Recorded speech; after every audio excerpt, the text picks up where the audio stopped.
大家好，今日咧我就嚟介紹 Tesla 嘅露營模式。咁而家咧喺電話度已經可以做到噶啦喎，等我示範一次俾大家睇先。死啦，琴日唔記得咗叉電添，K，點算好咧？我部車冇電啊，點算好咧？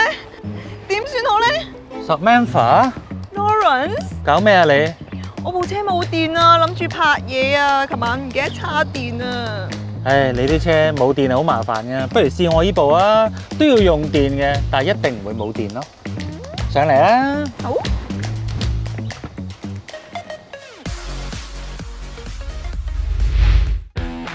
咁啊，剛才梗係同大家開個玩笑啦。Samantha 嘅電車係點會冇電啊？但係點解我哋今日會揾阿 Samantha 出現呢？因為介紹電動車介紹到街知巷聞嘅 Samantha 咧，已經正式成為我哋駕輛嘅一個新成員啦。咁啊，同大家打個招呼先啦。Hello， 大家好，我係 Samantha， 以後大家多多指教啦。咁啊，作為第一部交俾阿 Samantha 介紹嘅車，雖然佢唔係電動啦，但係都係同電有關嘅。咁係咩車咧 Samantha？ 就係呢一部 RAV4 嘅 Hybrid 版啊。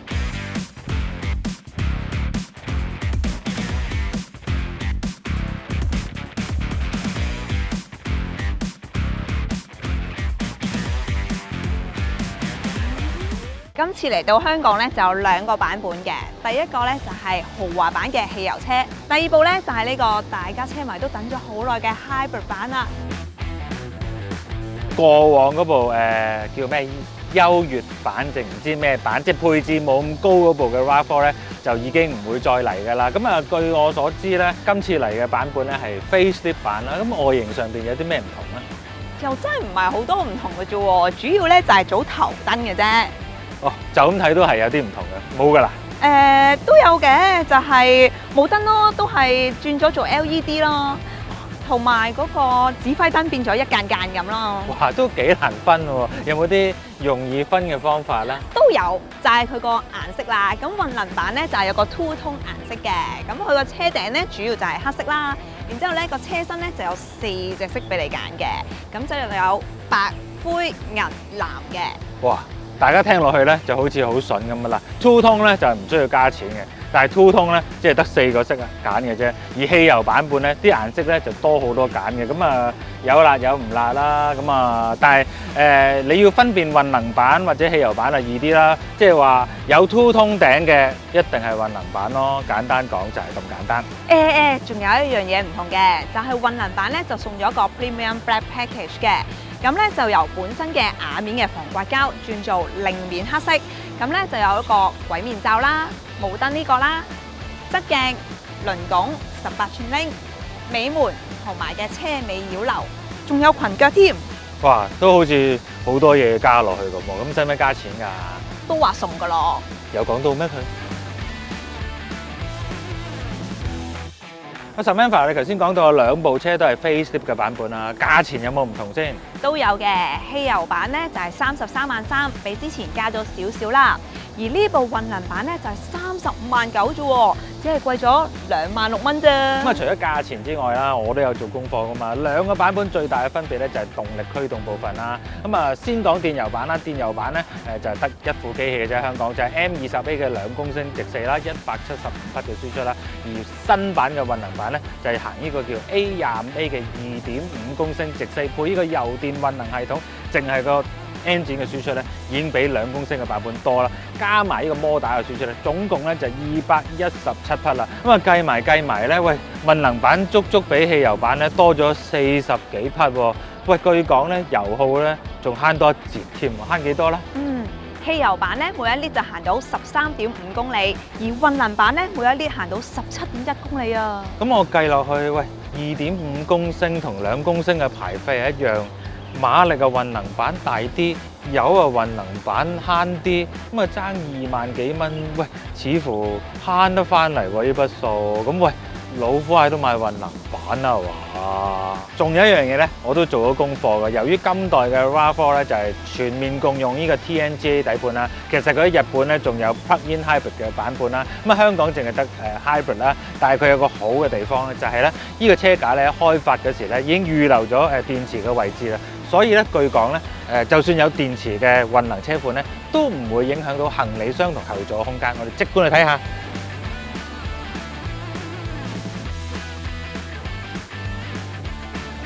咁去到尾箱嘅部分啦，就有第一個好消息啊，就係混能版嘅 RAV4 咧，一樣有電動嘅尾門，仲有腳踢嘅功能。麻煩啦 Samantha 你伸出你嘅，我想講長腿、美腿啦，美腿。嗱，我哋測試過好多次咧，個命中率咧都係相當之高嘅。腳你又踢開咗啦，不過開完之後咧，喂，你呢個高度似乎閂唔到門喎，你隻手好似唔夠長。唉，有得教㗎呢度。首先拉低少少先，撳停佢，撳實。嗱，聽到咇咇兩下咧，咁就較低咗㗎啦。都係日本車心思嘅，對付呢啲人咧，佢哋都要照顧下佢哋嘅。尾箱嘅容量啊、使用心得啊，就交俾佢講啦。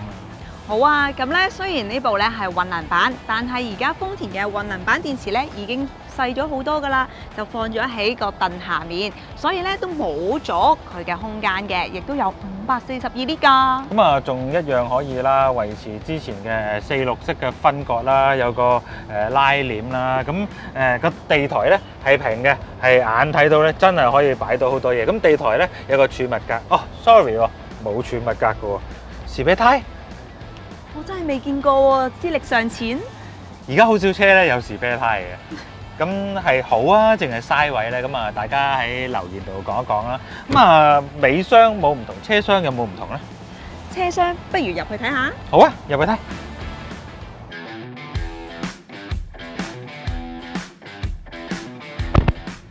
坐到入嚟後排啦，咁 RAV4 最出名係咩咧？就係後排嘅空間啦。Hybrid 版咧，亦都不例外嘅。佢嘅空間咧的而且確同汽油版係冇分別，除咗Samantha 呢邊嘅凳底咧多咗個散熱腮嚟俾個電池散熱之外咧，其餘嘢係一模一樣嘅。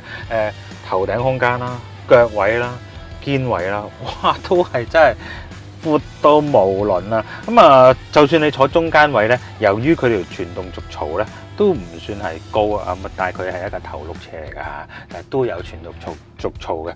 但係坐到人嘅，坐中間都唔會太辛苦嘅。唯獨是咧睇下佢有冷氣出風口，但係只係得嗰個12瓦嘅，冇 USB 嘅咩？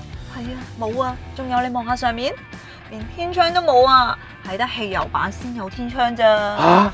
點解啊？我好中意大天幕，好中意大天窗，點解會冇嘅咧？莫名其妙。雖然係莫名其妙啦，但係我有啲嘢都欣賞嘅。譬如佢個側窗啊，落嗰陣時咧，可以成隻窗落晒，呼吸起上嚟咧都特別多空氣啊，清新啲啊。中間一樣有手枕啦，背墊好啲嘢，有啲嘢搞嘅喎，係咪？係啊，仲有得校㗎，佢有2個角度可以校嘅。講漏咗一樣嘢喎，就係Hybrid 版嘅所有嘅座椅咧，都係唔係真皮嘅，佢嘅 catalog 亦都大隻字講到明係仿皮夾啦。睇落去好仿，摸落去仲仿。唯一就係因為 Hybrid 版啦，佢有啲藍線嘅 stitching 啦，繡咗喺門側啦，以示身份啦。希望佢襟啲啦。睇埋前面。好啦，上到嚟前座啦，RAV4 嘅中控台嘅佈局咧，對於我嚟講咧，就都認識咗若干年份嘅啦，冇乜新意嘅啦。係，我都睇過咧，其實大致上都冇乜太大分別嘅，只不過咧多咗一啲嘅藍線，都係代表住呢個 Hybrid 嘅身份啦。係啦，同埋咧，我中意佢嘅儲物空間喎，同埋個杯架啦又夠大，首飾箱亦都夠大。綜合設備都幾多嘅，我眼見到啊，雙區嘅恒溫冷氣啦，座椅嘅發熱功能啦，仲有好熱同埋好嘟熱啦，low 同 high 嘅功能啦。標版亦都唔同啦，冇咗個轉數標啦，但係呢個標版咧可以有analog 同埋 digital 嘅界面，睇下你睇邊個舒服啲啦。其實主要咧都係睇左手邊嗰支混能標啦。另一樣好得意嘅嘢咧，我呢張凳咧就有電動嘅喎。我呢張咧就係冇㗎。即係今時今日呢個價錢，另外嗰邊係手動座椅咧，的而且確係要打。要打嘅地方講完啦，亦都有啲嘢要讚嘅。RAV4 嘅 Hybrid 版咧，一樣嘅，都唔係原裝機頭，佢裝咗一個10寸嘅 Nakamichi。咁呢個機頭咧睇落去咧，哇，好似標煙咁喎！你遮住 Nakamichi 嗰個 logo咧，呃到人喎。你話原裝機頭都 OK。咁啊，佢嘅界面都係易用嘅，咁啊，亦都對應翻呢個後波嘅車 cam 啦。不過個後波個畫面差咗少少，就低清咗少少啦。又讚多樣嘢啊！呢個車嘅安全設備咧，都唔少嘅。Samantha有冇做功課？有9個氣袋，哇！好消息啦哇！仲有啦？仲係行 TSS 㗎。哦，即係佢有好多主被動嘅安全設備啦，嗰啲咩防追撞啊、切線輔助啊、盲點提示啊、blah 咁啊，一個套餐嚟嘅。咁啊 NCAP 咧亦都係5星嘅評級嚟，咁啊就都係齊料嘅。咁啊讚咗咯喎，咁啊到丙嘅時間啦。咁啊依個 Nakamichi 嘅機頭咧，就對應廠方 catalog 寫住咧，就有4隻喇叭嘅。嗯。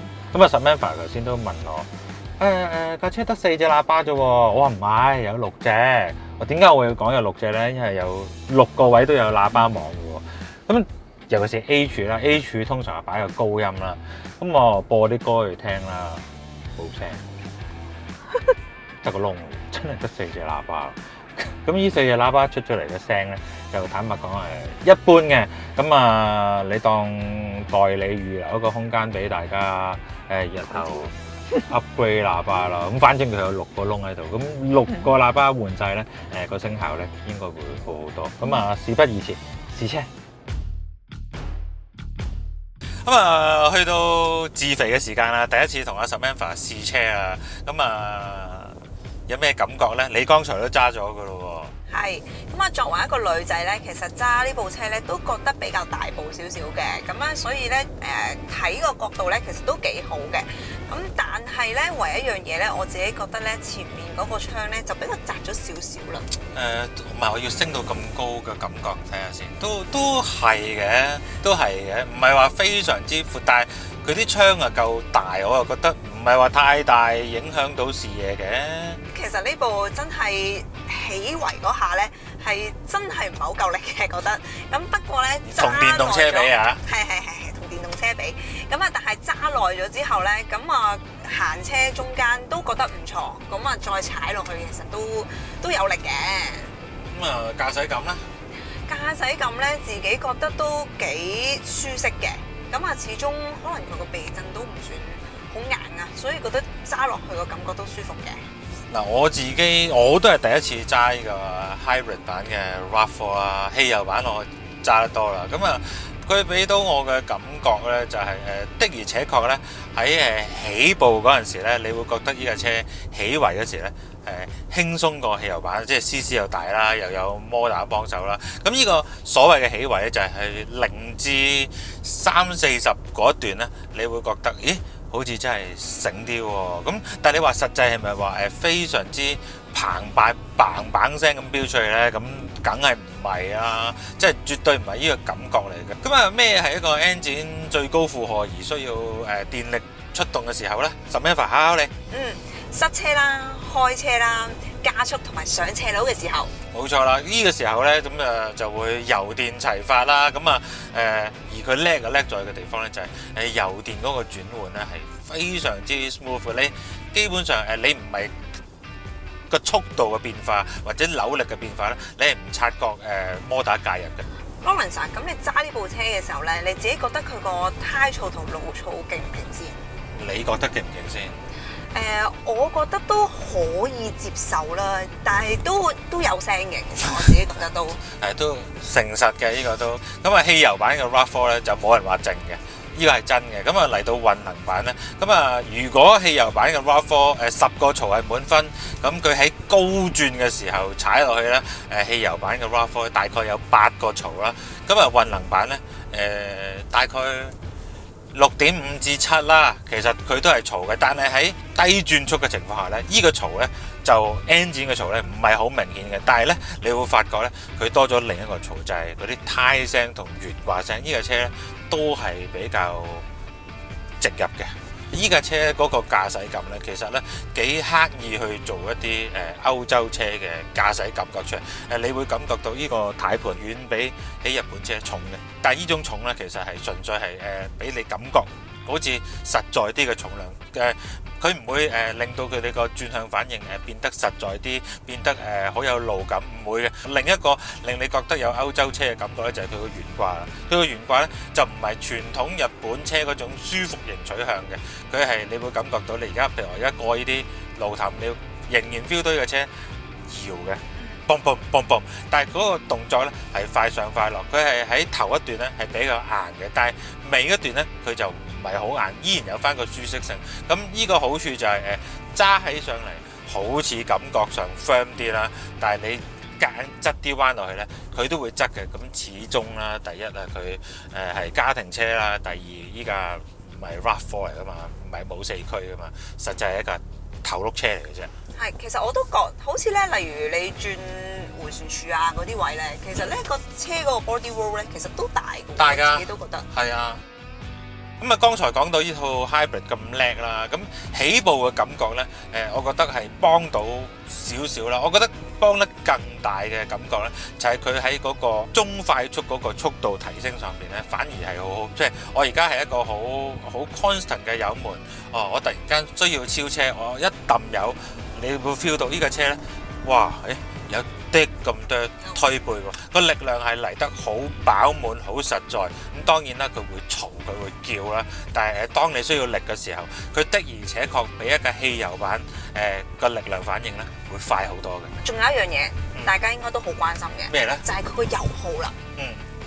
嗱，我哋而家咧今日揸咗好耐啦，咁冇乜點樣就過佢嚟揸。坦白講，冷氣照煲，開住嘅車唔識咁大概都係平均維持喺6至6.5 litre per 100公里嘅數字。呢個係一個唔靚嘅數字，但係呢個係一個真實嘅數字。咁以一架2.5公升嘅車嚟講咧，呢個數字係靚仔嘅。同埋其實都真係幾好嘅。頭先你所講啦，就係冷氣照煲啦。如果你話真係純汽油車咁樣，咁你停車要熄匙㗎嘛。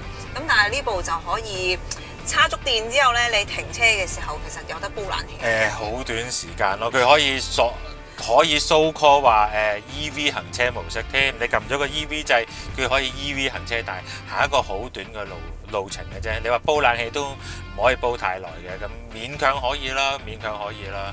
咁但係幸好咧，依個混能系統咧，佢個叉電速度咧，其實係非常之快嘅。咁佢你可以用B mode 去令到佢有 engine braking 啦，咁叉電嗰時更快啦。咁整體嚟講，如果你作為一部日常嘅車，佢嘅力度今次會比操控更容易令人滿足咯。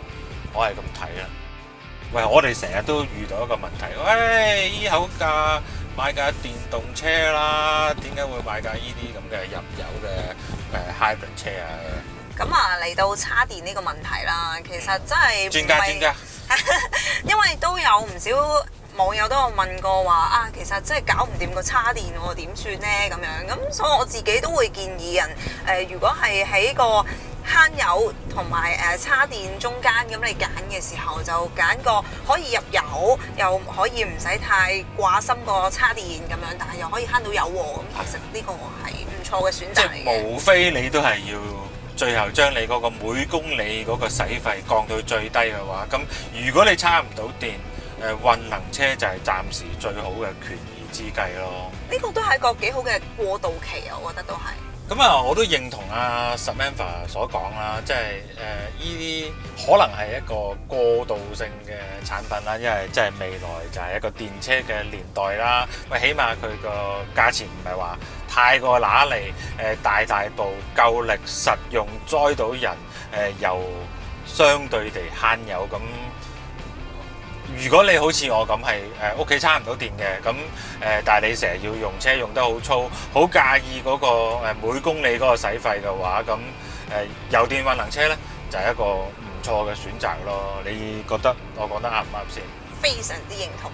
咁今日依條片嚟到呢度差唔多啦。咁我同阿 Samantha 嘅美好嘅一天呢，就嚟到終結啦。咁有咩仲想同大家講下呢？係啦，咁今次咧係我第一次出現喺架梁啦，有啲咩甩漏嘅，大家多多包涵啦。記得訂閱我哋嘅 channel、like 同埋 comment 啦。咁我都開心嘅。咁第一次同阿 Samantha 夾啊，可能即係有啲嘢仲未完全磨合到啦。咁但係我都希望你覺得今次同我一齊講車係愉快啦，愉唔愉快啊？愉快。係咪都話愉快啦？係咪先？咁對於我嚟講有個冇咁粗魯嘅拍檔咧，咁我都要時間適應嘅。咁希望大家多多支持。再有新片嘅話咧，我同阿 Samantha 會介紹有咩中意嘅或者唔中意嘅，即管喺我哋嘅留言區度講低，我哋會全部都係真人去睇，真人去回覆嘅。下次再見，拜拜。拜拜。